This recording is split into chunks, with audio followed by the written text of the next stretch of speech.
Welcome to my channel Learn, Dream and Achieve. So in this video we are going to learn new thing.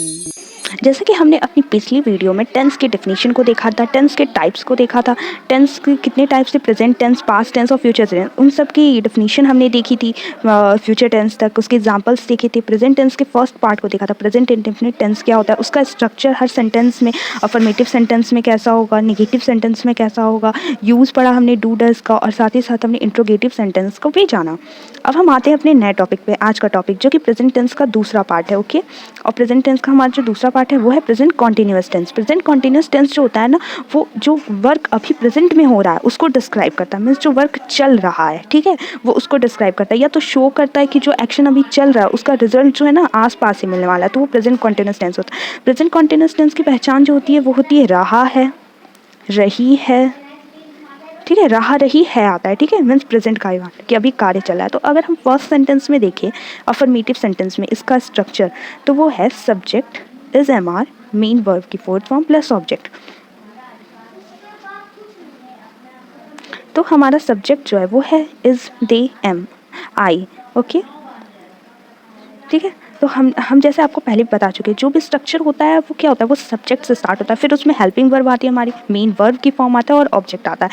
हर चीज subject और object तो हर किसी tense के part में same रहेगा, उसके स्ट्रक्चर में सेम रहेगा, बस हेल्पिंग वर्ब और मेन वर्ब की फॉर्म चेंज होती है। जो हमने लिखा है यहाँ पे मेन वर्ब की फोर्थ फॉर्म, बहुत लोग उसे इस नाम से जानते हैं, वर्ब की first form plus I N G. Okay, तो उसमें कंफ्यूज होने की बात नहीं है, आई एन जी ही लग जाता है वर्ब की फर्स्ट फॉर्म, उसी हम वर्ब की फोर्थ फॉर्म भी कहते हैं। और ये हमारा हेल्पिंग वर्ब जो लगता है प्रेजेंट कॉन्टिन्यूअस टेंस में वो होता है इज, एम, आर। ओके, तो हम एग्जाम्पल पे आते हैं। सी जो हमारा एक सब्जेक्ट है, इसके साथ हमने यूज़ किया है इज, क्योंकि सी जो है ना सिंगुलर सब्जेक्ट है। फिर हमने main verb doing her work, वह अपना कार्य कर रही है, तो क्या हो रहा है, प्रेजेंट में वो अपना कार्य कर रही है, तो ये प्रेजेंट कॉन्टिन्यूअस टेंस का एग्जाम्पल हो गया। दे आर प्लेइंग क्रिकेट, वे क्रिकेट खेल रहे हैं, तो क्या हो रहा है, वो प्रेजेंट में क्रिकेट खेल रहे हैं। अब आर का यूज़ क्यों है, क्योंकि दे जो है वो प्लूरल सब्जेक्ट है। आई एम टीचिंग, मैं आप पढ़ा रही हूँ, तो क्या है ये आई, मैं, एम इसके साथ इसका हेल्पिंग वर्ब लगेगा, और टीचिंग हो गया क्योंकि आई एन जी लगी है, इसे ही हम कहेंगे वर्ब की फोर्थ फॉर्म। ओके, अब है हमारा कि हम कहाँ पे इस एम आर का यूज़ करते हैं। तो इस जो होता है ना हमारा हमेशा सिंगुलर सब्जेक्ट के साथ यूज़ होता है, ठीक है। सिंगुलर सब्जेक्ट तो आप सभी जानते होंगे, ही, शी, इट, या फिर कोई नेम, तो वो हमारा सिंगुलर सब्जेक्ट हो गया। एम का यूज़ जो होता है ना वो हमेशा आई के साथ होता है, ये हमेशा वो फिक्स है कि एम हमेशा आई के साथ यूज़ होगा, ठीक है। अब हमारा आता है आर। आर जो होता है ना हमारा प्लूरल सब्जेक्ट के लिए यूज़ होता है, ठीक है, दे, यू और वी। तो हमने यूज़ भी जान लिया, ये क्या है, ये प्रेजेंट कॉन्टिन्यूअस टेंस के हेल्पिंग वर्ब है। आपको टेंस याद करने का सबसे अच्छा तरीका यही है समझने का कि आप सब्जेक्ट और ऑब्जेक्ट तो उसके ध्यान में रखिए, साथ ही साथ जो हमारा हेल्पिंग वर्ब है, मेन वर्ब की फॉर्म है, उन सबको ध्यान में रखिए। तो फिर हम पढ़ते हैं नेक्स्ट की ओर। अब हमारा आता है फॉर नेगेटिव सेंटेंस। पहले तो हमने अफर्मेटिव के लिए देख लिया, मीन्स पॉजिटिव सेंटेंस जिसमें सिंपल सा था, उसमें कुछ नहीं। नेगेटिव सेंटेंस में क्या आता है, नॉट आ जाता है, ठीक है, नहीं का अर्थ आने लगता है। तो इसका स्ट्रक्चर किस तरह से होता है, सब्जेक्ट होता है हमारा इज, एम, आर होता है, मीन्स अफर्मेटिव का जो स्ट्रक्चर होता है ना वही रहता है, बस क्या होता है, हेल्पिंग वर्ब और मेन वर्ब के बीच में नॉट का यूज होने लगता है। तो ये हो गया हमारा subject is, am, are, not, helping verb, sorry, main verb की फोर्थ फॉर्म प्लस ऑब्जेक्ट। अब एग्जाम्पल हम देखते हैं, I am not going to market, मैं मार्केट नहीं जा रही हूँ, ठीक है। तो ये भी प्रेजेंट का ही दिखा रहा है, प्रेजेंट में वो क्या करे कि वो मार्केट नहीं जा रही है, ठीक है। तो यहाँ पे हमारा यूज़ हो गया एम, क्योंकि आई के साथ हमेशा फिक्स रहता है कि एम हेल्पिंग वर्ब का यूज़ होगा। गोइंग हमारा मेन वर्ब है जो कि गो का फोर्थ फॉर्म है, ठीक है। They are not playing cricket, वे क्रिकेट नहीं खेल रहे हैं, तो प्रेजेंट में क्या हो रहा है कि वो क्रिकेट नहीं खेल रहे हैं। फिर दे के साथ हमारा आर का यूज़ हुआ है, क्यों, क्योंकि दे जो होता है ना हमारा प्लूरल है, और प्लेइंग हमारा वही प्ले का फोर्थ फॉर्म है। आई होप आपको ये सारी चीज़ें समझ में आ रही होंगी। अब हम अपने नेक्स्ट सेंटेंस की तरफ मूव करते हैं, जो कि है हमारा इंट्रोगेटिव सेंटेंस। ओके, तो हमारा इंट्रोगेटिव सेंटेंस जो होता है ना वो क्वेश्चन सेंटेंस भी कहते हैं, मतलब इसमें क्वेश्चंस आते हैं। तो हमारे इसमें दो तरह का होता है, पहला तो यस नो क्वेश्चन पे होता है, दूसरा जो होता है व्हाट से स्टार्ट होता है, उसको हम बाद में देखते हैं, पहले यस नो क्वेश्चन को देख लेते हैं। तो यस नो क्वेश्चन के फॉर्म में जो रहता है ना उसका स्ट्रक्चर इस तरह है, पहले हमारा हेल्पिंग वर्ब आ जाता है, फिर हमारा सब्जेक्ट आ जाता है, फिर हमारा मेन वर्ब की फोर्थ फॉर्म आ जाती है, फिर हमारा ऑब्जेक्ट आ जाता है, और ये क्वेश्चन मार्क। मैंने पिछली भी वीडियो में बताया था, इंट्रोगेटिव सेंटेंस जब भी आप लिख रहे होंगे, जब भी आप बना रहे होंगे, तो आपको क्वेश्चन मार्क हमेशा ध्यान देना है, क्योंकि अगर क्वेश्चन मार्क नहीं है तो आपको पूरा सेंटेंस गलत हो सकता है, कोई मीन्स ही नहीं निकलेगा उसका। फिर ये इज़, एम, आर है, तो यहाँ पे हम एग्जांपल देखते हैं, इज़ शी कुकिंग फूड, क्या वो खाना बना रही है। तो इज़ हमारा क्यों यूज़ हुआ है ये बताने की ज़रूरत नहीं है, क्योंकि आप सबको समझ में आ गया होगा, क्योंकि सी जो है सिंगुलर है। ओके, कुकिंग हमारा मेन वर्ब है, मीन्स उसके कार्य क्या कर रही है, वो खाना पका रही है, तो इज़ शी कुकिंग फूड हो गया। Second example, are we reading this book, क्या हम यह बुक पढ़ रहे हैं। ठीक है। आई होप आपको इतना ज़्यादा क्लियर हो चुका होगा कि कौन से सब्जेक्ट के साथ कौन सा हेल्पिंग वर्ब हमारा यूज़ हो रहा है। अब हम अपने नेक्स्ट अब हम आ गए हैं अपने इंट्रोगेटिव सेंटेंस के दूसरे अब हम आते हैं इंट्रोगेटिव सेंटेंस के दूसरे फॉर्म की तरफ, जो कि हमारा है व्हाट के फॉर्म में WH क्वेश्चन आते हैं। ठीक है, तो हम इसको देखते हैं। उसमें यस नो था, यहाँ पे क्या होता है, यहाँ पे स्टार्टिंग में पहले व्हाट वेयर ये सब लगने लगता है। ओके, तो हमारा स्ट्रक्चर कुछ इस तरह है, व्हाट है, व्हाट नहीं सॉरी WH से कुछ भी स्टार्ट हो सकता है हमारा, व्हाट वेयर कुछ भी, फिर इज एम आर आता है, फिर सब्जेक्ट आता है, फिर हमारा मेन वर्ब की fourth form plus object plus question mark. इसमें भी क्वेश्चन मार्क आता है क्योंकि है तो इंट्रोगेटिव का ही पार्ट। फिर हम एग्जाम्पल देखते हैं, व्हाट आर यू डूइंग, तुम क्या कर रहे हो, where is he playing cricket, वो कहाँ पे क्रिकेट खेल रहा है। तो ये सारी चीज़ें जो है ना प्रेजेंट कॉन्टिन्यूस टेंस को डिनोट कर रही हैं। और हम जानते ही आर और आर का यूज़ क्यों यू के साथ हुआ, इसका यूज़ क्यों ही के साथ हुआ, डूइंग क्यों यूज़ हुआ, प्लेइंग क्यों यूज़ हुआ। हम आपको पहले ही बता चुके हैं कि आगे का मेन वर्ब की जो होती है ना फोर्थ फॉर्म लगती है, और यहाँ पे फोर्थ फॉर्म ही लगी है। डू की फोर्थ फॉर्म डूइंग, प्ले की फोर्थ फॉर्म ING। ओके, अब हमारा आता है नेक्स्ट है present perfect tense. Present perfect tense क्या कहता है, प्रेजेंट परफेक्ट टेंस जो होता है ना वो ऐसे एक्शंस को डिस्क्राइब करता है जो कि अभी तुरंत समाप्त हुए हैं, मीन्स जिसका अभी प्रभाव जो है ना वो प्रेजेंट टेंस में है, उसका इफेक्ट अभी प्रेजेंट टाइम में रहेगा, सॉरी टेंस नहीं टाइम में रहेगा, मीन्स वर्तमान समय में अभी उसका प्रभाव रहने वाला है। मतलब ऐसा कि वो जो एक्शंस थे ना वो पास्ट में भी स्टार्ट हुए थे लेकिन अब भी जारी हैं, तो वो हमारा प्रेजेंट परफेक्ट टेंस डिनोट करता है। तो हमारा है affirmative sentence means simple sentence. तो इसमें जो हमारा पहला चीज़ है ध्यान देने वाली चीज़ वो है हैज़ हैव। ये हमारा हेल्पिंग वर्ब होता है जो कि परफेक्ट में यूज़ होता है, मीन्स प्रेजेंट परफेक्ट टेंस है। मेन वर्ब की इसमें हमेशा थर्ड फॉर्म यूज़ होती है। परफेक्ट जहाँ भी होगा, चाहे वो पास्ट परफेक्ट हो चाहे आपका फ्यूचर परफेक्ट हो, वहाँ पे हमेशा थर्ड फॉर्म ही यूज़ होगी। तो हम स्ट्रक्चर पे देखते हैं, अपना स्ट्रक्चर हम देखते हैं। हमारा स्ट्रक्चर ऐसे है, सब्जेक्ट है पहले, फिर हैज़ है मेन वर्ब की थर्ड फॉर्म ऑब्जेक्ट। हाँ, पिछले स्ट्रक्चर की तरह, जैसा कि हमारे पिछले प्रेजेंट कॉन्टिन्यूस को ले लिया, प्रेजेंट इंडेफिनिट को, सबके स्ट्रक्चर इसी तरह थे, बस हमारा हेल्पिंग वर्ब और मेन वर्ब का फॉर्म चेंज हुई है। They have completed their work, have वह अपना काम कर चुके हैं। He has prayed in the morning assembly, वह मॉर्निंग असेंबली में प्रेयर कर चुका है। You have bought a car, तुम कार खरीद चुके हो। तो प्रेजेंट परफेक्ट टेंस के सेंटेंस जो होते हैं ना उसके लास्ट में चुका है, चुकी है ऐसे आता है। ठीक है, तो उसकी पहचान चुका चुकी है से होती है, और ये हमारा स्ट्रक्चर हो गया, ये उसके एग्जाम्पल हो गया। बस आप ध्यान रखिएगा इसका हेल्पिंग वर्ब क्या होता है, मेन वर्ब की कौन सी फॉर्म लगती है। अब हम आते हैं नेक्स्ट पे निगेटिव सेंटेंस के लिए। तो हमारा निगेटिव सेंटेंस में क्या होता है, मीन्स नॉट कब यूज़ होना है। तो हम आपको जैसा बताते हैं कि सब्जेक्ट यूज़ होगा, हेल्पिंग वर्ब होगा, मेन वर्ब के बीच में और हेल्पिंग वर्ब के बीच में नॉट का यूज़ है। तो हमारे ये निगेटिव सेंटेंस के लिए हमारा स्ट्रक्चर तैयार हो जाएगा। तो परफेक्ट टेंस का हमने जाना कि उसकी हेल्पिंग वर्ब हैज़ और हैव होती है, मेन वर्ब की थर्ड फॉर्म लगती है, सब्जेक्ट और ऑब्जेक्ट अपनी प्लेस पर रहेंगे। तो इसका स्ट्रक्चर कुछ इस तरह से बन जाएगा, subject has have not main verb की थर्ड फॉर्म ऑब्जेक्ट। तो इसका एग्जाम्पल हम देखते हैं, he has not washed the plate, उसने क्या किया, उसने वह प्लेट्स को नहीं धुल चुका है। ठीक है, दे हैव नॉट कम्प्लीटेड, वे जो है अपना काम पूरा नहीं कर चुके हैं, नहीं है। ठीक है, तो ये हमारा नेगेटिव सेंटेंस के लिए हो गया। अब हम मूव करते हैं दूसरी तरफ।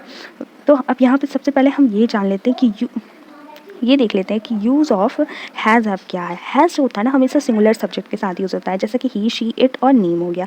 हैव जो होता है हमेशा प्लूरल सब्जेक्ट के साथ यूज़ होता है, दे यू वी और आई होप आप लोगों को पता होगा कि कौन से सिंगुलर होते हैं कौन से प्लूरल होते हैं। अगर आपको ये कॉन्सेप्ट क्लियर है तो आप आराम से हेल्पिंग वर्ब का यूज़ कर सकते हो। बस आपको जानने की ज़रूरत रहेगी कौन सा हेल्पिंग वर्ब जो है किस टाइप के सब्जेक्ट के साथ यूज़ होगा।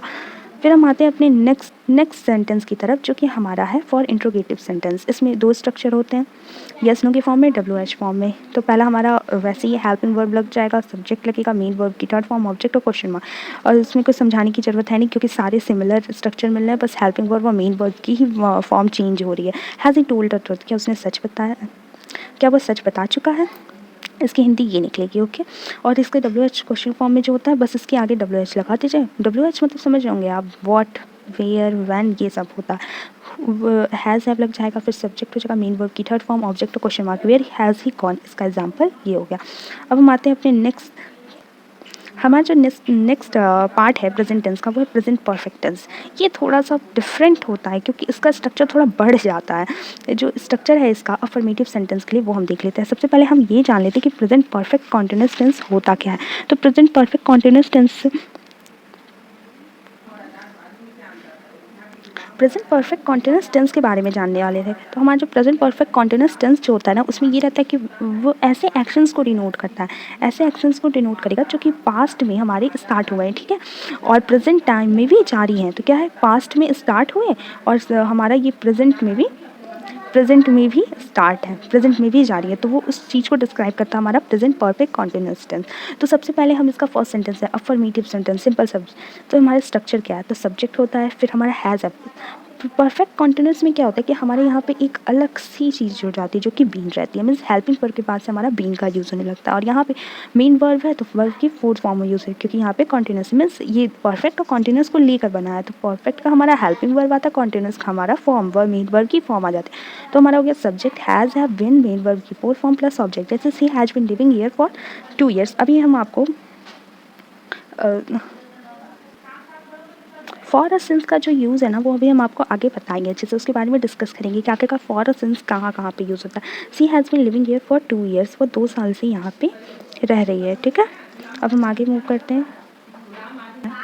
ये रहा हमारा नेगेटिव सेंटेंस के लिए, ठीक उसी तरह हमारे हेल्पिंग वर्ब और मेन वर्ब के बीच में होगा। लेकिन आप सोचेंगे अब यहाँ पे बीन आ गया तो हम नॉट का यूज़ कहाँ करेंगे, तो नॉट जो का ना वो हैज़ है मीन्स हेल्पिंग वर्ब और बीन के बीच में यूज़ होगा, ठीक है। तो हमारा स्ट्रक्चर कुछ इस तरह से हो जाएगा, subject has have not plus been plus main verb की fourth form plus object plus for और सिंस प्लस ऑब्जेक्ट। जैसे he has not been paying rent for the 3 days, they have not be cutting wood since Monday.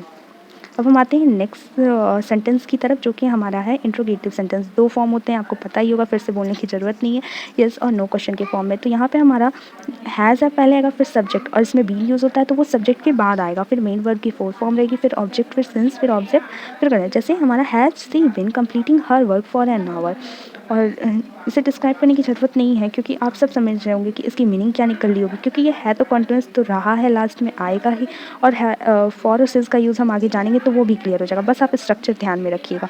अब हम आते हैं दूसरी जो इसका है WH के फॉर्म में जो रहता है उसकी तरफ। तो इसमें क्या होगा कि हमारा पहले ही WH वाला फॉर्म लग जाएगा, मीन्स वॉट वेयर ये सब वाला, और फिर हैज़ अब होगा, फिर शी, फिर बीन, फिर मेन वर्ब की fourth form, object for since of for, फिर ऑब्जेक्ट फिर question mark, what has he been doing here since 2002, ठीक है, ये इसका एग्जाम्पल हो गया है। अब हम देखते हैं फॉर और सिंस का यूज़। बहुत लोग कंफ्यूज रहते हैं कि फॉर और सिंस का यूज़ हम कहाँ करें। तो फॉर जो होता है वो होता है uncertain period of the time, means जो अनिश्चित हो, जो समय ही जिसका तय ना हो। जैसे आवर, क्या आप बता सकते हैं कि घंटा किसी का तय, आवर किसी भी तय नहीं होता, फिक्स नहीं होता, मिनट भी नहीं होता है, डेज अगर इसके आगे 2 डे लगा दे तो आपको क्या पता रहेगा 2 डे मंडे ट्यूसडे की बात करें या फिर वेडनेसडे थर्सडे की, किसकी बात कर रहा है नहीं पता। वीक्स की भी अगर बात करेगा ये कहे 2 वीक, तो क्या आप जान पाएंगे कौन से वीक की बात कर रहा है, वो भी नहीं समझ पाएंगे। तो ये हमारा क्या होता है अनसर्टेन हो जाता है। तो हम इसके साथ हमेशा क्या करेंगे, फॉर्म का यूज़, फॉर का यूज़ करेंगे। मंथ भी नहीं पता चलेगा, अगर 2 मंथ कह दे, 2 ईयर कह दे तो भी नहीं पता चलेगा। तो अगर हम एक कॉन्सेप्ट क्लियर करने की अपनी कोशिश करें तो आप एक बात ध्यान रखिएगा, अगर इसके आगे नंबर्स लग जाएँ, ठीक है, तो फिर हमारा वो अनसर्टेन हो जाएगा, तो फिर हम उसके साथ फॉर का यूज़ कर लेंगे, ठीक है। रुकिए हम आपको एग्जांपल दिखाते हैं, पिछला एग्जांपल जो कि हमने आपको दिया था, जैसे ये रहा हमारा कि वो घंटे से काम करिए, एक घंटे, एन आवर लिखा है, ठीक है, एन आवर, तो उसके साथ हमने फॉर का यूज़ किया क्योंकि एन आवर जो था हमारा वो फिक्स नहीं था कि कौन सा 3 से 4, 4 से 5 कब की बात कर रहा है ये हमें पता नहीं था, इसलिए हमने यहाँ पे फॉर का यूज़ किया था, ओके। फिर यहाँ पे भी अगर हम देखें तो यहाँ पे भी हम देखेंगे कि फॉर 3 डेज़ बोला है, ओके। तो फॉर 3 डेज़ भी बोला है, तो यहाँ पे 3 डेज़ भी फिक्स नहीं कि मंडे टू वेडनेसडे है कि कब है, तो हमने यहाँ पे फॉर का यूज़ किया है। तो ये हमारा हो गया अनसर्टेन पीरियड ऑफ टाइम। अगर इसके आगे नंबर्स लग गए तो फिर हमारा ये हो गया फॉर के लिए। अब हम आते हैं सिंस के, सर्टेन पीरियड ऑफ टाइम, जाहिर सी बात है एक दूसरे के अपोजिट ही होंगे ये। तो सिंस से क्या हो जाता है कि सर्टेन पीरियड में निश्चित समय के लिए जो होगा उसके लिए, जैसे नेम ऑफ डे आ जाए, जैसे मंडे आ जाए तो हमारा ये निश्चित है कि हाँ मंडे है, तो उसके साथ हमारा सिंस का यूज़ होगा। नेम ऑफ ईयर जैसे 2002 आ गया तो भी हमारा ये निश्चिंत है कि हाँ 2002 की बात है। मंथ आ गया, जनवरी फरवरी आ गया तो ये हमारा फिक्स हो गया। फेस्टिवल के नाम आ गए या फिर कोई डे का पार्ट जैसे मॉर्निंग, आफ्टरनून, ये सारी चीज़ें आ गई तो फिर हमारा ये भी सेंस का यूज़ होगा। ओ क्लॉक और AM और PM, सॉरी, तो AM और PM भी जब आएगा ना तो भी हमारा फिक्स रहेगा क्योंकि हमें पता रहता है कि AM कब को बोलेंगे, PM कब बोलेंगे, तो ये हमारा फिक्स है। सीजन्स के नेम आ गए तो भी वो फिक्स रहेगा। येस्टरडे, टुमारो, लास्ट डे आ गया तो ये भी हमारा फिक्स रहेगा, ठीक है। तो आज हमने जान लिया, आज हमने लगभग प्रेजेंट टेंस पूरा कंप्लीट कर लिया। अब नेक्स्ट वीडियो में हम ये जानेंगे कि यूज़ क्या है प्रेजेंट के चारों पार्ट्स, कहाँ कहाँ पे इसके यूज़ होंगे। ओके, तो हम नेक्स्ट वीडियो में मिलते हैं। Thank you for watching my video. If you like this video, then like it, share it and subscribe it. Thank you so much. We will meet in the next video.